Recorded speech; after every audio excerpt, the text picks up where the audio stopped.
Darling, you know that I want things to go our way. I'll try to reach you to lean every single day. I wanna be somebody that you wanna love. Don't wanna reach for another, wanna color your world.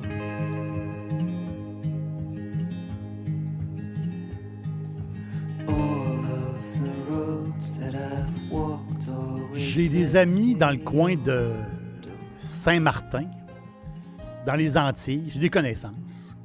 Je les connais depuis une bonne douzaine d'années, certains. C'est des gens plus âgés que moi. Des gens super le fun. Là. Des Français expatriés, comme beaucoup de Français. Ils habitent Saint-Martin. Ils habitent les Antilles depuis longtemps.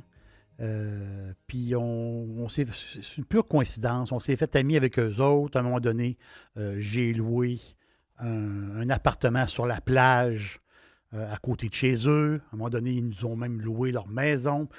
On l'a appris à les connaître.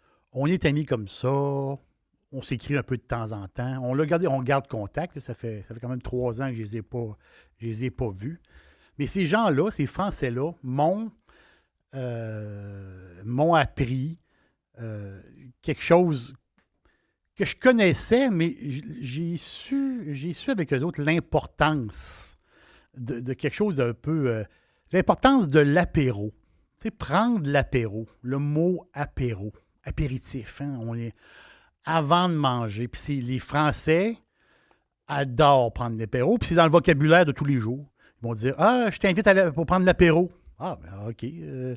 Donc, c'est toujours en fin d'après-midi. La journée est terminée, la journée de travail est terminée. Ou ceux qui sont en vacances reviennent de la plage. Donc, en fin de journée, il fait encore clair, il fait encore jour, ou on est en début de soirée. C'est l'heure de l'apéro. Eux, ils prennent l'apéro un peu tôt, mais quand même vers 17h, 18h. C'est le petit apéro. Mais cette espèce de mode de vie-là de l'apéro à la française, puis on le fait nous autres mêmes. On arrive de travailler ce soir, une bonne bière, ce serait bon. C'est un apéro. Mais l'apéro date de longtemps. C'est les Romains, je pense, qui... J'ai fouillé un peu, savoir... Ça part d'où l'apéro? C'est en fin de compte, c'est quoi la signification de l'apéro? Mais c'est très, très ancien, ce mode de vie-là. Ça vient de la Rome antique, où ce que la haute société faisait des banquets. Donc, le monde qui avait de l'argent, le monde qui... Donc, souvent, les banquets commençaient dans l'après-midi, en fin d'après-midi, et s'étalaient toute la soirée. Les gens étaient couchés sur des divans, ils mangeaient, ils se faisaient servir. Mais avant de commencer cette espèce d'orgie de bouffe des Romains, puis souvent, ces gens-là prenaient l'apéro. Ils n'appelaient pas ça l'apéro, mais ils buvaient des hydromels. Donc, ils buvaient l'hydromel, c'est une boisson. C'est un mélange d'eau et de miel fermenté. Donc, c'est un alcool à base de miel. Donc, ils buvaient avant le party, avant de boire du vin conventionnel, avant de faire le party, avant de s'empiffrer, bien, ils prenaient justement un apéro, un hydromel pour... c'est un peu dans le temps, ils disaient, quand on prend l'hydromel avant de manger, ça peut nous rendre immortels. Donc, c'est un peu des croyances du temps. Donc, c'est très ancien l'habitude de prendre un petit verre, de prendre un drink avant de manger. Avant de commencer à manger. Donc, souvent, les Français, c'est ça, là, mes amis français, des fois, c'était un verre de bulle, ça pouvait être une bière, ça pouvait être un verre de vin, 2-3 petites choses à grignoter, sans plus, un petit tapas de quelque chose sans plus. Mais on jase de notre journée, et après ça, ben, on commence notre soirée, on soupe, puis ça s'étire dans la soirée. Mais, j'aimais l'idée, j'ai toujours aimé ça, l'idée de l'apéro, c'est cool. C'est très cool. Puis, moi, souvent à l'apéro, chez moi, dans ma maison, chez nous, avec ma blonde, ma blonde, quand mon fils est là, ma fille est là, on prend l'apéro, on fait des blagues. On dit, est-ce qu'il est l'heure de l'apéro?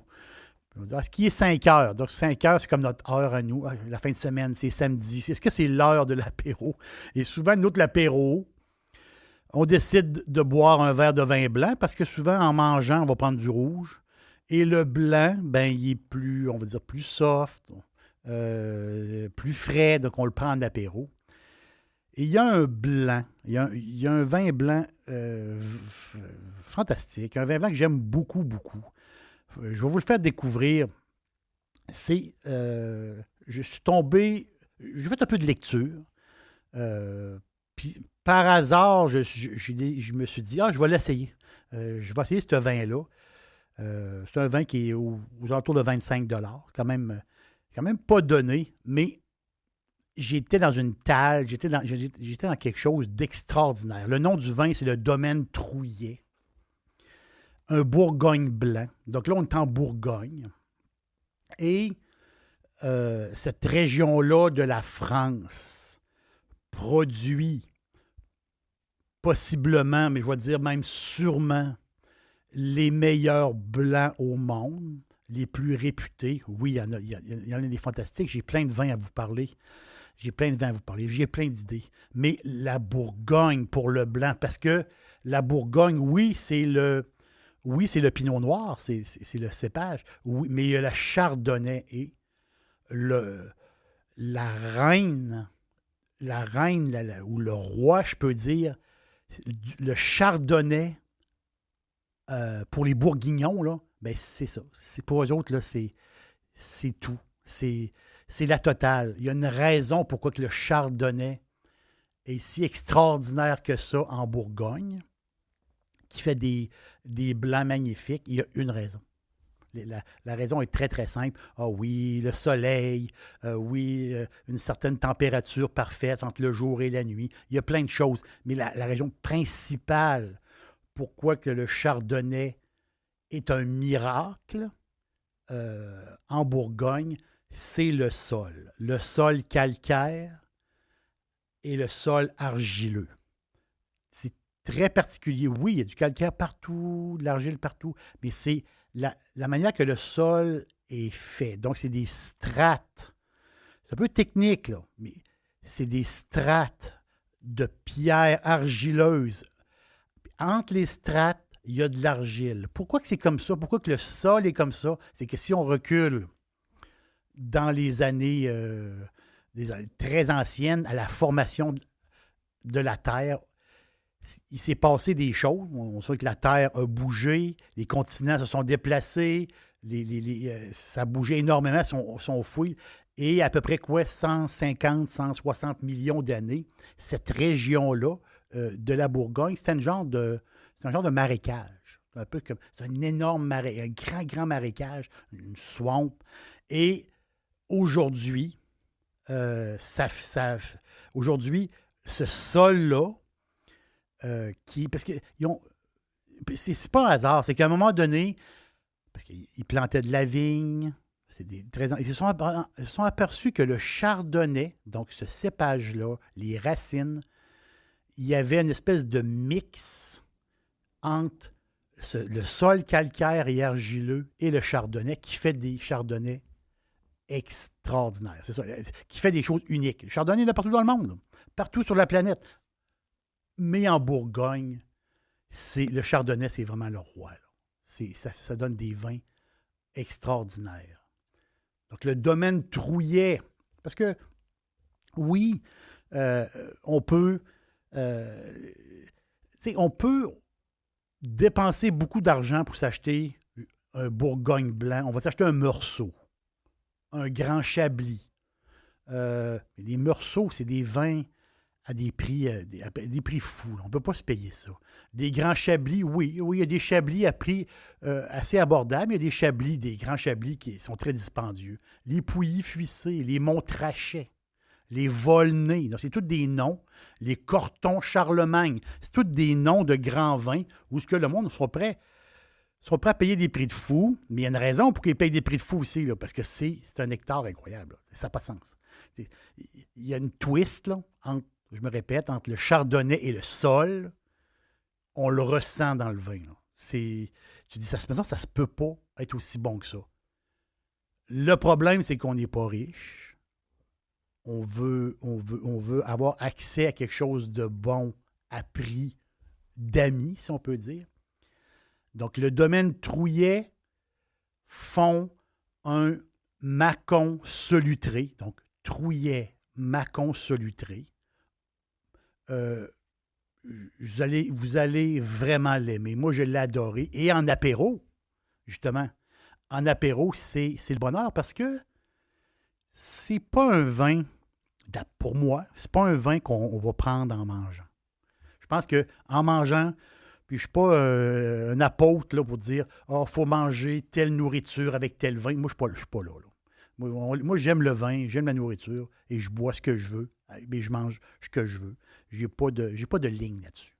Mais pour un vin de cette qualité-là, le prendre en apéro, prendre le temps d'y goûter, relaxer, prendre la bouteille à 2, à 3, à 4, avoir un verre, c'est une expérience. Là. Faut le dire, c'est vraiment une expérience. Puis, vous allez comprendre en y goûtant, vous allez comprendre c'est quoi des grands Bourgogne blancs. Quand on monte en gamme, lui, là, il va vous faire triper.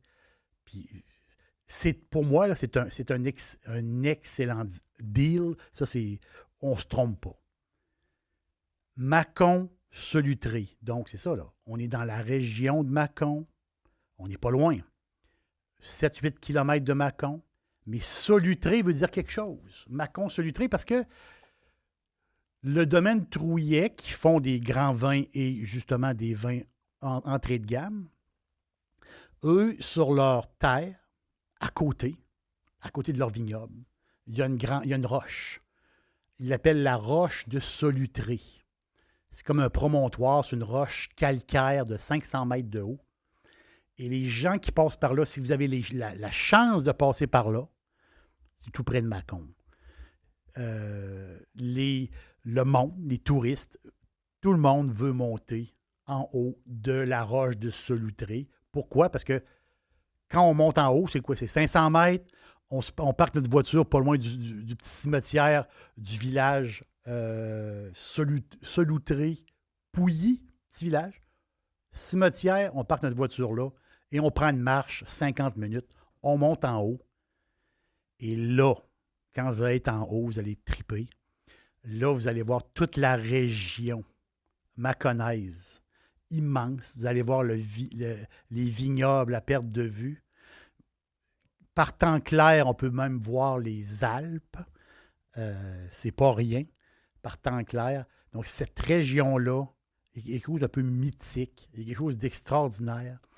Certains présidents français de l'époque avaient une espèce de... Lui, à chaque année, il fallait qu'il aille monter en haut de la roche de Solutré. Pour lui, ça voulait dire quelque chose. Respirer le grand air et voir un paysage magnifique, paysage mâconnais de ce coin-là qui est vraiment fantastique. Donc, je vous recommande le Trouillet Mâcon Solutré, Bourgogne blanc. Je vous le dis, vous allez triper. Fiez-vous sur moi. Je vous donne un petit in. Ce vin-là, d'après moi, ça vaut vraiment la peine de le faire, de le recommander ou de le faire goûter à vos amis. Vous allez triper. Puis en apéro, ben, on va avoir du plaisir.